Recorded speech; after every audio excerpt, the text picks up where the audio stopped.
You may or may not be aware that your current state government is aiming to ban all practices that come under the name conversion therapy. Conversion therapy is a newly created term that encapsulates so many practices, from harmful practices that we do not condone and are simply not practiced anymore, but also helpful forms of assistance that we'll discuss shortly. Now, we do acknowledge that there are people who identify as LGBT and are content with this, but there are also people who have same-sex attraction or gender confusion and wish to not live with these feelings. And so under the proposed legislation, any form of help for these people that does not align with the LGBT ideology will be made illegal and unavailable. If governments legislate such restrictions and deny people like me and many others the help that we pursued, then it has failed to bring a balanced perspective to this parliamentary debate. We've set up a project that shares this other side of the story that many are trying to ignore. The website below is a platform we are using to facilitate this project, and let me share with you the results so far. People who had unwanted same-sex attraction and people who have detransitioned have been coming to our website to tell us about their lives. A survey is required for all participants, which has given us the data we are about to present. And some participants have also shared their stories via video, written documents and audio recordings. Now, the LGBT activists have been telling us that all therapies are damaging and that no one leaves their LGBT lives, or worse, that the assistance offered to people made them suicidal. Well, let me share with you what we have discovered. We have had the following number of participants contribute to the study so far, and more participants are still coming forward to contribute. And the results from the data to date are stunning.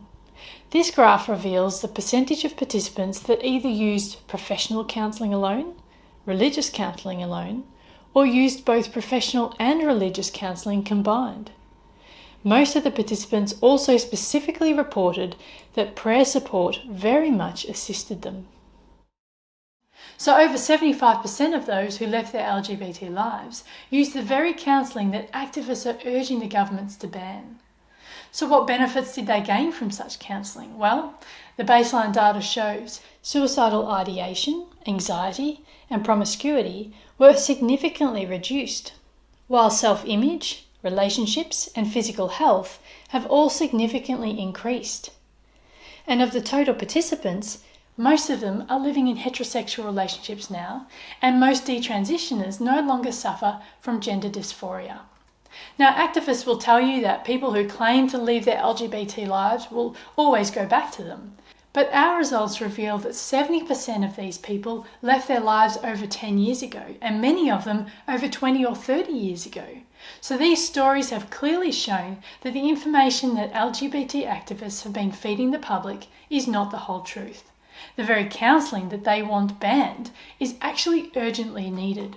And to summarise, the results show us that because these participants pursued a life of change, that suicides were averted, professional and religious counselling were very much used, many changed their orientation, and that the changes are in fact long-standing.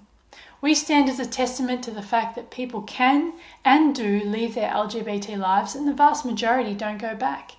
Most of us live quiet, unassuming, and very content lives. In fact, there are many more of us than you'll ever realise. How is it that the politicians have decided to ignore our stories and take away our human right to choose what life we pursue?